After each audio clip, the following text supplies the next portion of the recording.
بسم اللہ الرحمن الرحیم۔ السلام علیکم ورحمۃ اللہ وبرکاتہ۔ بادشاہ خوش نہیں تھا، وہ خوش رہنا چاہتا تھا اور خوشی کی تلاش میں مارا مارا پھرتا تھا۔ اس نے خوشی کے ماہرین کی مدد بھی لی اور سیانوں، دانشوروں اور سمجھداروں کی پوٹلیوں میں بھی جھانکا، مگر خوشی کا فارمولہ ہاتھ نہ آیا۔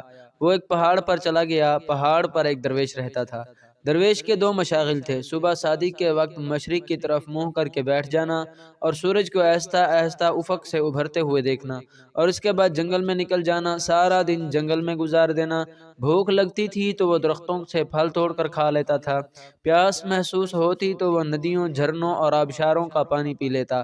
درویش کے پاس رہنے کے لیے ایک کٹیا تھی، وہ رات کٹیا میں آ جاتا تھا۔ درویش کے پاس سردیوں کے لیے دو کمبل تھے، گرمیوں کے لیے کھلا آسمان اور ٹھنڈی زمین تھی، اور کپڑے لتے کی ضرورت زائرین پوری کر دیتے تھے۔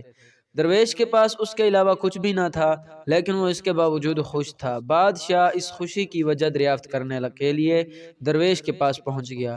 درویش نے سنا کہا لگایا، لکڑی کی کھڑامیں پہنی اور بادشاہ سے کہا، بادشاہ سلامت، میں اس کا جواب آپ کے دربار میں جا کر دوں گا۔ بادشاہ نے درویش کو گھوڑے پر بٹھایا اور دار الخلافہ آ گیا۔ درویش نے درخواست کی، آپ اب کسی ضرورت مند کو بلائیے۔ بادشاہ نے عرضیوں کی ٹرے سے ایک خط نکالا، وہ خط وزیر کے حوالے کیا اور ضرورت مند کو طلب کرنے کا حکم دے دیا۔ ضرورت مند کو دربار میں حاضر کیا گیا۔ درویش نے بادشاہ کے کان میں سرگوشی کی، آپ حکم جاری کریں، اے ضرورت مند، تم جاؤ، میری سلطنت میں دوڑو۔ تم سورج غروب ہونے تک زمین پر جتنا بڑا دائرہ بنا لو گے، وہ زمین تمہاری ہو جائے گی۔ بادشاہ نے ضرورت مند کو حکم دے دیا۔ حکم جاری ہونے کے بعد بادشاہ، درویش اور درباری محل کے سامنے کرسیاں بچھا کر بیٹھ گئے۔ ضرورت مند کو لکیر کھینچ کر ایک مقام پر کھڑا کر دیا گیا۔ بادشاہ کا رومال ہلا اور ضرورت مند دوڑنا شروع کر دیا۔ ضرورت مند نے دوڑ کے آغاز میں وقت کو دو حصوں میں تقسیم کر دیا: صبح سے ظہر تک آگے جانا اور ظہر سے مغرب تک واپسی کا سفر۔ ضرورت مند کا خیال تھا، یوں وہ زمین کا بہت بڑا ٹکڑا ہتھیا لے گا۔ ضرورت مند سر پٹ بھاگتا رہا۔ ظہر کے وقت اس نے 400 ایکڑ زمین گھیر لی۔ فارمولے کے مطابق ضرورت مند کو اب واپسی کا سفر شروع کرنا تھا، لیکن وہ لالچ کا شکار ہو گیا۔ اس نے سوچا، میں اگر اپنی سپیڈ بڑھا لوں تو میں عصر تک 100 ایکڑ زمین مزید گھیر لوں گا، اور میں اگر اسی سپیڈ سے واپسی کے لیے دوڑوں تو مغرب تک واپس پہنچ جاؤں گا۔ میں آپ کو یہاں انسان کی فطرت کی ایک کمزوری بتاتا چلوں۔ انسان لالچی ہے اور لالچ میں 2 درجن خامیاں ہیں، لیکن اس کے سب سے بڑی خامی کا تعلق انسانی ذہن کے ساتھ ہے۔ اللہ تعالیٰ نے انسان کو تخمینہ لگانے، کلیکشن کرنے کے لیے صلاحیت سے نواز رکھا ہے۔ ہم جب بھی کوئی چیز دیکھتے ہیں تو ہمارا دماغ فوراً اس کے عرض، بلد، موٹائی، وزن اور قیمت کا اندازہ لگاتا ہے، اور ہم اس کلیکشن کی بنیاد پر اگلے فیصلے کرتے ہیں۔ مگر ہم جب لالچ میں آتے ہیں تو ہمارا دماغ ایک عجیب کیمیکل پیدا کرتا ہے۔ یہ کیمیکل ہماری کلیکشن کی صلاحیت کو تباہ کر دیتا ہے، اور یوں ہم غلط فیصلے کرنے لگتے ہیں۔ آپ فراڈیوں کے ہاتھوں عمر بھر کی کمائی لٹانے والے لوگوں کی کہانی سنیں۔ آپ کہانی سننے کے فوراً بعد کہیں گے، تم پڑھے لکھے سمجھدار انسان ہو، تم یہ اندازہ نہیں لگا سکے، لوہا کبھی سونا نہیں بن سکتا، یا جو شخص ٹیکسی پر تمہارے پاس آیا تھا وہ تمہیں 5 کروڑ کی زمین 2.5 کروڑ میں کیسے دے سکتا ہے، یا جو دکان مارکیٹ میں کروڑ روپے کی ہے وہ 10 لاکھ روپے میں کیسے مل سکتی ہے، اور مٹھائی سے شوگر کا علاج کیسے ہو سکتا ہے، اور اتنی خوبصورت لڑکی امریکہ سے پاکستان آ کر تم جیسے میٹرک فیل لڑکے سے کیوں شادی کرے گی، وغیرہ وغیرہ۔ فراڈ کا نشانہ بننے والا عموماً یہ جواب دیتا ہے، بھائی جان، وہ جادوگر تھا، اس نے میری عقل پر پردہ ڈال دیا تھا۔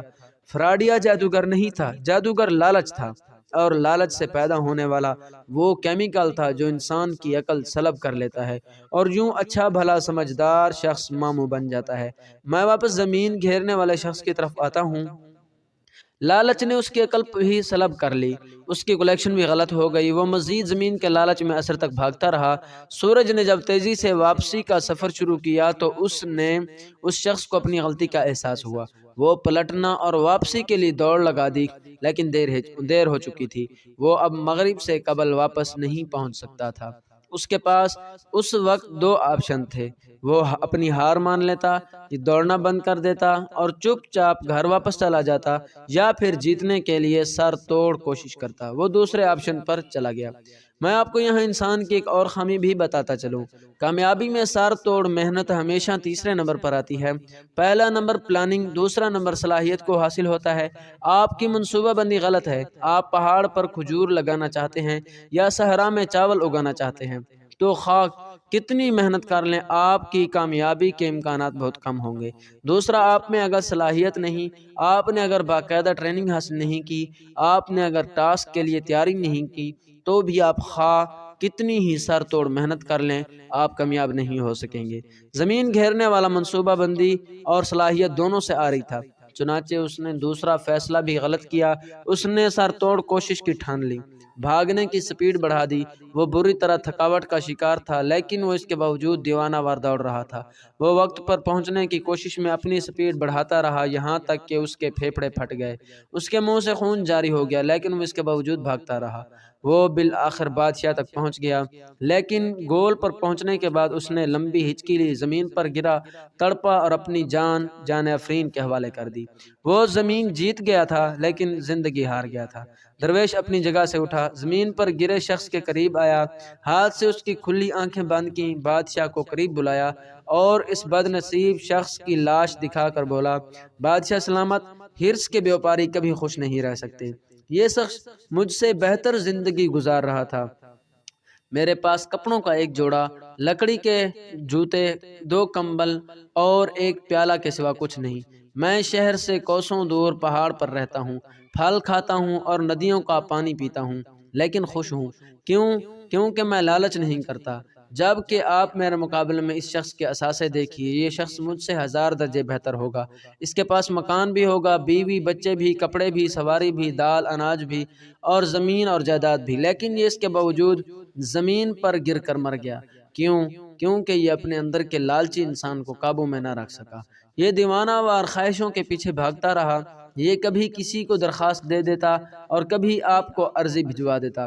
قسمت نے یاوری کی، اس کی لاٹری نکل آئی، آپ نے اسے زمین گھیرنے کی اجازت دے دی۔ یہ بھاگا، لیکن اس کا لالچ بھی اس کے ساتھ ہی دوڑ پڑا۔ یہ اگر سمجھدار ہوتا، یہ اگر درمیان میں قناعت کر لیتا، یہ رک جاتا تو جو حاصل ہو گیا اس پر اکتفا کر لیتا، یہ شکر ادا کرتا اور زندگی کو انجوائے کرنا شروع کر دیتا تو یہ نعمت اس کے لیے کافی ہوتی۔ لیکن یہ لالچ کے گھوڑے سے نہ اترا، یہ بھاگتا رہا یہاں تک کہ لالچ نے اس کی جان لے لی۔ درویش نے لمبی سانس لی اور بولا، بادشاہ سلامت، ہرس اور خوشی دونوں سوتنے ہیں، یہ اکٹھی نہیں رہ سکتی۔ آپ خوش رہنا چاہتے ہیں تو آپ کو لالچ کو طلاق دینا ہوگی، خوشی خود بخود آپ کے گھر میں آ جائے گی۔ لیکن آپ اگر لالچ کے گھوڑے پر بیٹھ جائیں، خوشی کی تلاش میں سر پر بھاگتے رہے، تو آپ کا انجام بھی اس شخص جیسا ہوگا، آپ بھی عبرت کا رزق بن جائیں گے۔